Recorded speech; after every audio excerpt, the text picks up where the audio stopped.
I'm Susan Steele Mulholland, and welcome to Artbeat. Tonight, our three segments center around that delightful period of art known as Impressionism.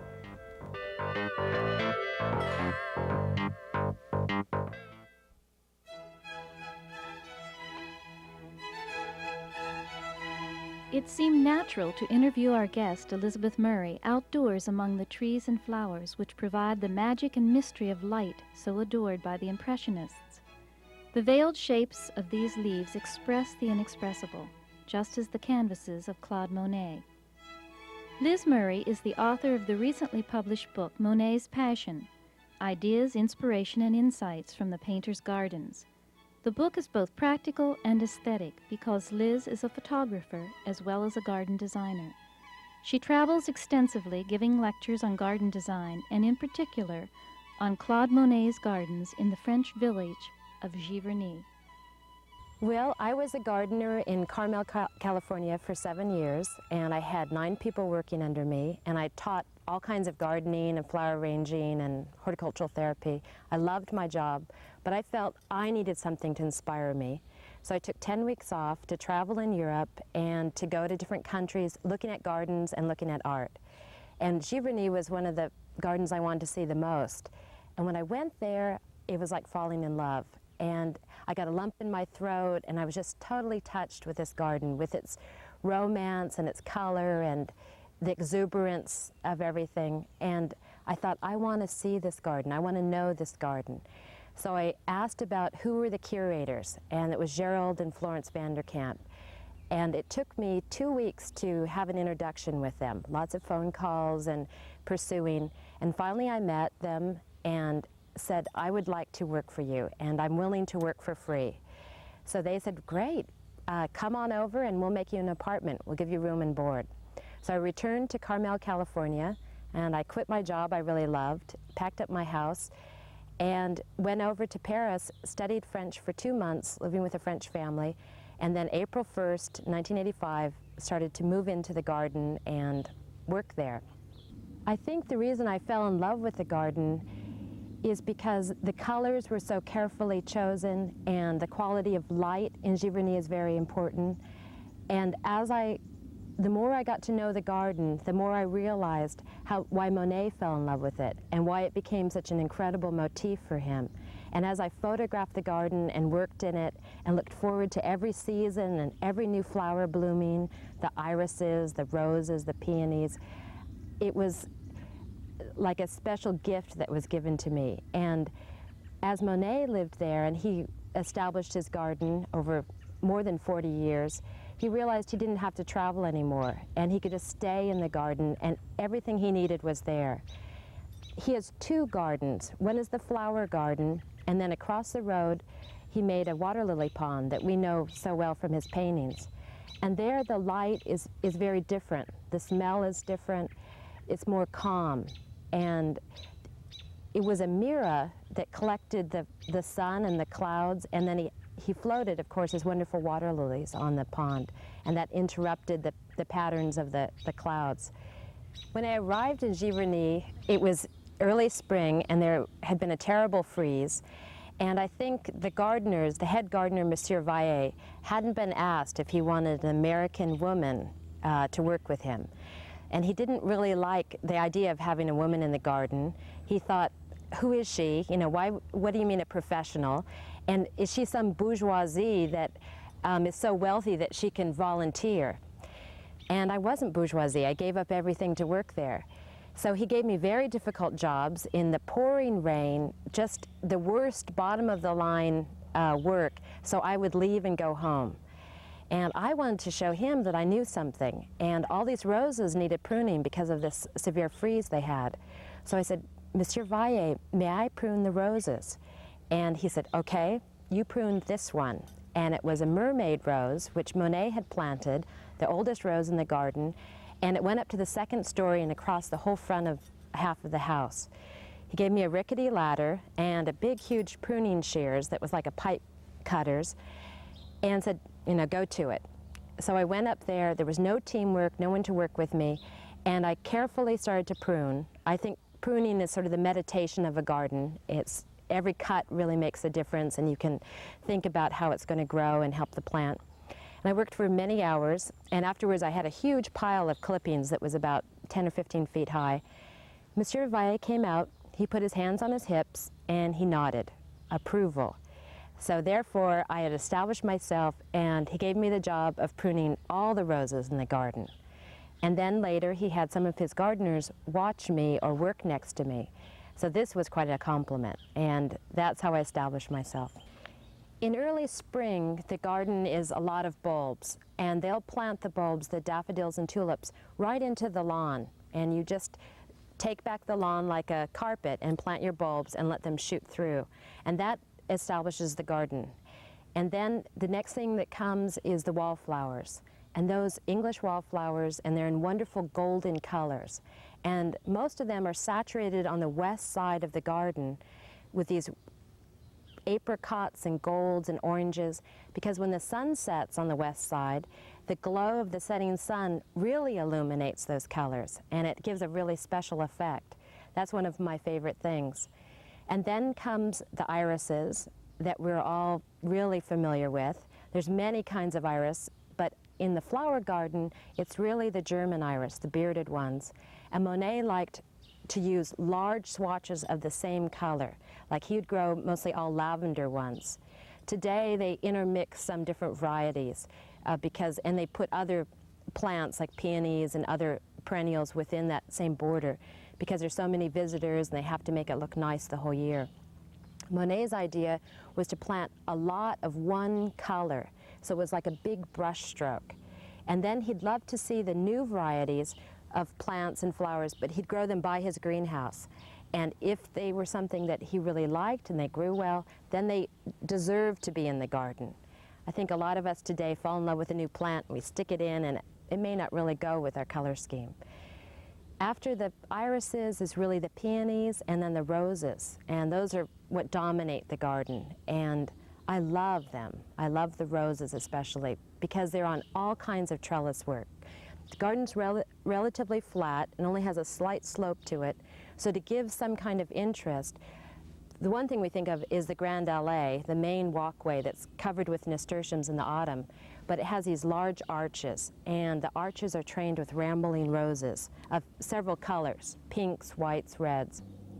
By the pond, there's a collection of wonderful irises. There's Japanese iris and Siberian iris are the two most important ones. And they grow right along the edge of the pond. And then there's a small island where yellow flag irises that get maybe 6 or 8 feet tall grow.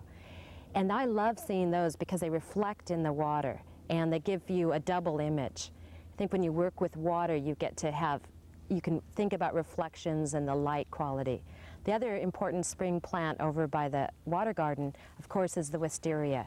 And Monet grew it on an arbor on the far side of the pond, and then, of course, on his water lily bridge, or his Japanese footbridge.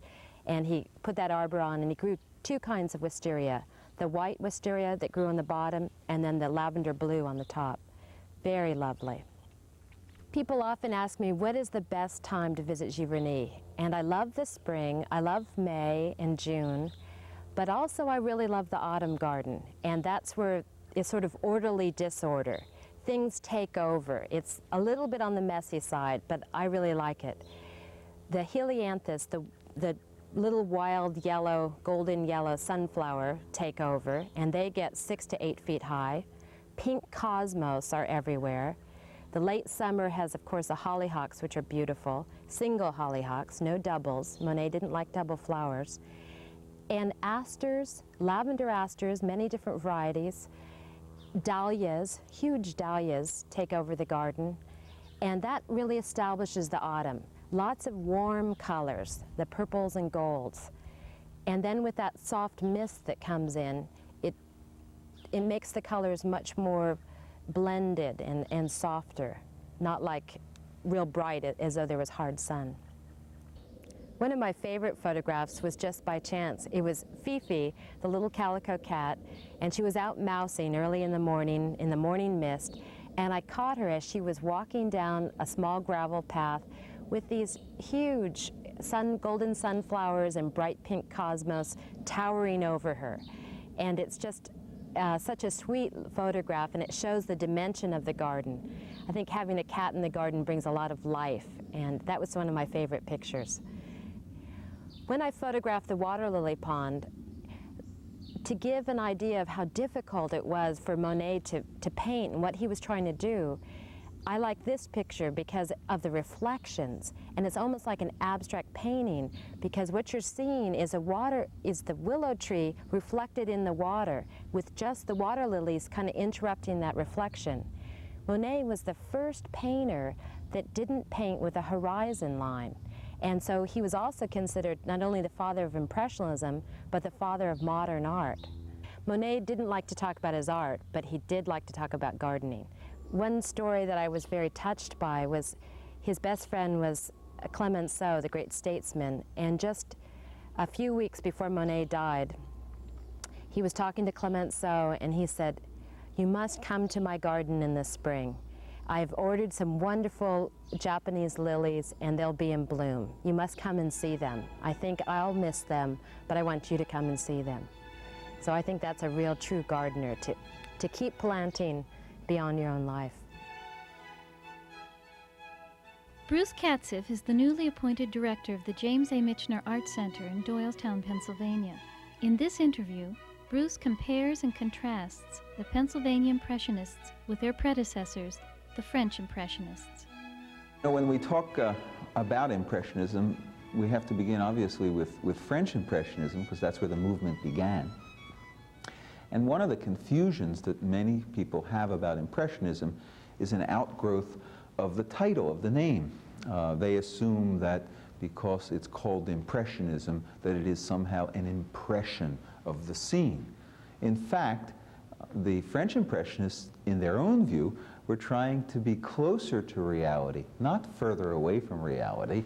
The French Impressionists believed that they should paint from nature, that they should look carefully and paint what they see, not what they know.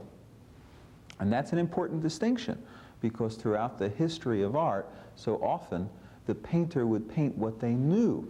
An example that I might cite for you is something called atmospheric perspective. When you look off in the distance, there's a haze in a scene, and you really cannot see objects in a distance clearly.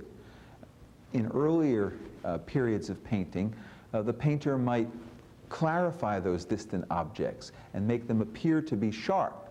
Well, the French Impressionists would look off in the distance and they would see a haze, and they would paint the haze, even though you couldn't clearly see the trees, because their view was that they were trying to get closer to nature. In a similar way, you'll notice when you look at the shadow area in any of the Impressionist paintings, a great and wonderful collection of colors reflected in the shadow area. And if you are really keen with your observation, you'll notice that those colors are really there. That snow, as an example, is never really white. It reflects the colors that are around it. And of course, the American Impressionists, and they really began their work about 30 years after the Impressionist movement started in France. The American Impressionists took some of these ideas, some of this approach, and they changed it significantly and altered it. We're going to be looking at some wonderful American Impressionist paintings, some of the work of Edward Redfield, who is really one of the founders and one of the leading forces of American Impressionism. And I believe we're going to look at a painting of his called Sleigh Bells, which represents some of the classic elements that you would expect to find in American Impressionism. One of the first ideas is that Redfield painted out of doors. He would actually bring his canvas, bring his easel, bring his paints, set them up in the middle of the snow. He'd put large weights on his easel so that it wouldn't blow away in the storm. He'd put lots of alcohol and other solvents, linseed oil, in his paints so his paints wouldn't freeze, because he believed that you should paint from nature, that you should observe a scene, and he also believed that you should paint in what was called one go. And what that meant was that once he started a painting, he should go through and finish it. Shouldn't come back the next day or 2 days later and repaint something, but it should be done in one go, and it should also be done out of doors as he was observing the scene. And I think that one of the things that's wonderful about Redfield is that that whole sense of atmosphere, that sense of the feeling of the snow scene is captured in his painting. And when you look at one of these paintings, you almost feel as if you're out in the snow. You almost get cold as you walk along. You can almost, hear the snow falling or feel the wetness in your feet. I'm fond of an expression that was suggested by an art historian, and that is to say that many of these paintings are evocative.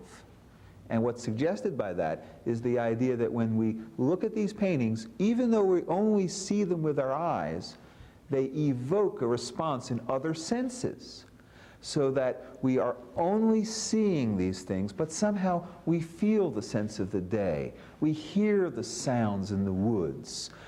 We smell the air. The paintings evoke a response of other senses in us. These are some of the basic elements that we see in so many of the American Impressionist paintings. Actually, behind me is a wonderful, spectacular painting by Daniel Garber. Daniel Garber is another important figure in the New Hope School and the American Impressionist movement. And you see that Garber's work is really much different than Redfield's. Garber is much more concerned with the atmospheric qualities, the sense of mist, the sense of haze that you look through as you see a Garber painting. There's very little in it that has a sharp edge. There's a softness about it. In this wonderful painting, which looks across the river at one of the quarries, you have one of the elements that Garber uses so often, and that is this single tree in the foreground. And one of the things that that does is that it helps to establish and define the space. There's another painter in this exhibition, Robert Spencer, and in one of his paintings that we're going to look at, you'll also see one of the things that distinguishes some of the American Impressionists from their French forefathers. The French Impressionists would look at a variety of subject matter. In addition to the landscape paintings, the French Impressionists also did paintings in the South Seas, Gauguin painting in the South Seas. The French Impressionists also did paintings in the city or paintings in the ballet house. You think of the paintings of Edward Degas, done of the dancers.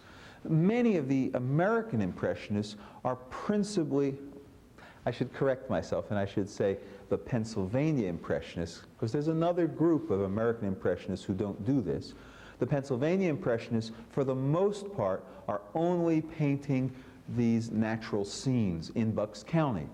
Robert Spencer, on the other hand, and you see it a little bit in this painting that we're looking at, begins to take a look at some of the people in the picture, begins to look at some of the industrialization, although it's rural industrialization, begins to suggest that there is something to be seen other than the beautiful snow day or the beautiful autumn day.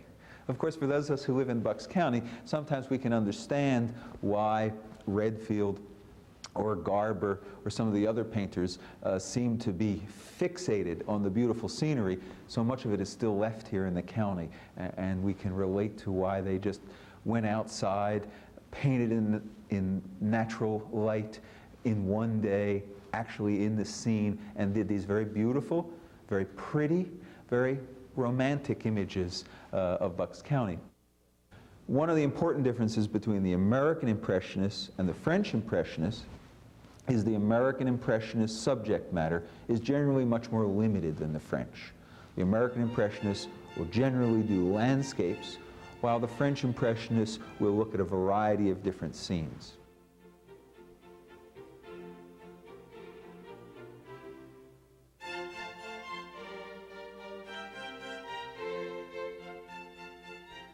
Anne Boysen from Germantown, Pennsylvania, is a delightful and spontaneous personality whose most recent canvases have all dealt with her response to Monet's magnificent gardens at Giverny.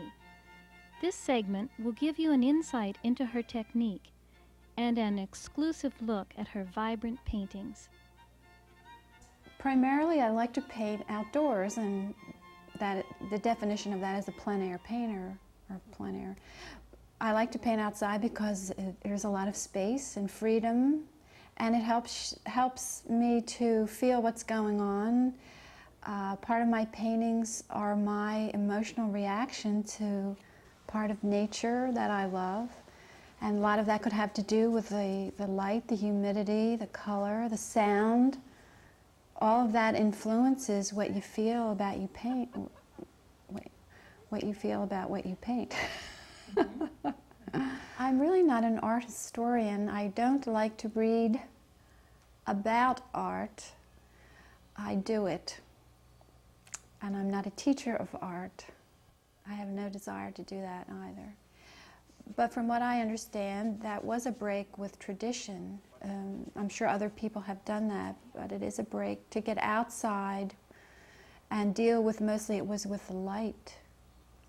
And that's where you see, you don't see it in a studio. That light is, you know, and I think that was one of the main focus of the Impressionists, and certainly the feeling and the impressions of something rather than the exact thing was what they're after, and that's sort of what I'm after in my style of painting.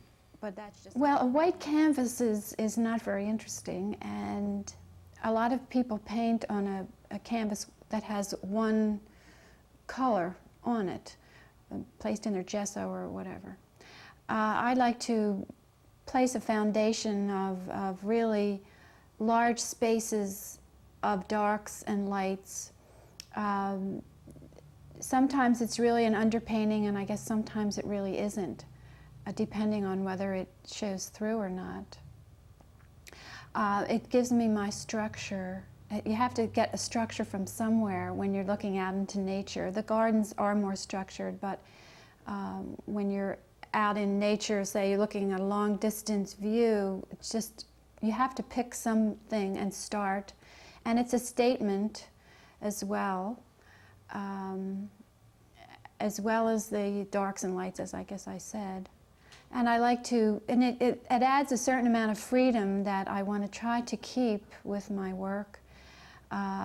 It's almost like any color, it will be fun. Some of the interesting colors show through, and that's kind of exciting, something you didn't expect to happen. I suppose that's the process. I'm not really sure why I do anything when it comes to painting. I'm sort of an unconscious painter.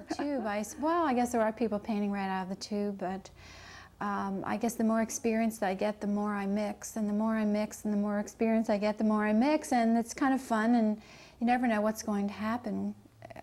You can get some really interesting colors, and sometimes I can mix a color that I can't get next week. It's kind of fun. I remember going over to the Barnes Foundation, seeing a Picasso that had a color in it which happened to be one of my current favorite colors, which had to be mixed with at least 5 different things. And it's kind of fun and interesting, and to try to change things. It's nice to do that with nature, to have some color sneak out at you that really people don't see because they're not looking as long as you're looking at it. Or also to impose what you feel as a color on nature is kind of fun also. Generally, I suppose I'm a very spontaneous and fast painter. I had one teacher at the academy who said the faster I painted, the better. And I think he was very tuned into me, and he's right. I remember a painting I did in 2 hours that was bought by a corporation for almost $900, and I thought, gee, this is good work for 2 hours. But people all want you to labor over your paintings and take forever, but some people do. I just don't. That's not my style. I'm not a detail person, so I can get away with that. But a painting is also a personal expression, and my style is to be perhaps too fast sometimes in everything, and in a hurry and impatient. But nonetheless, that's me, and I seem to manage most of that pretty well. And I enjoy it. I want to have closure, so to speak, and get done and get on to the next thing, and because there's a lot to do. So it seems to work out for me. And most of my paintings that I do in the studio, however, do seem to take longer for some reason than they do outside. Well, it's been a long, hard struggle, very painful, but I'm willing to do that for what I want, which most people are who have a goal and a desire. It's a tremendous desire and a passion, and I guess I'm lucky because not everybody has that, and it just happened that way, really. It was not planned. Painting as a process as personal expression has come about through a lot of other work other than giving things up, but there a lot of thinking, a lot of soul searching, a lot of learning who I am, and freeing up my own spirit or freeing up my own creative spirit is a long process also. And I found that the freer I became as a person, the better my paintings were also. And to achieve that was a great deal of work also, which I'm really glad for, because life shouldn't be lived without personal freedom.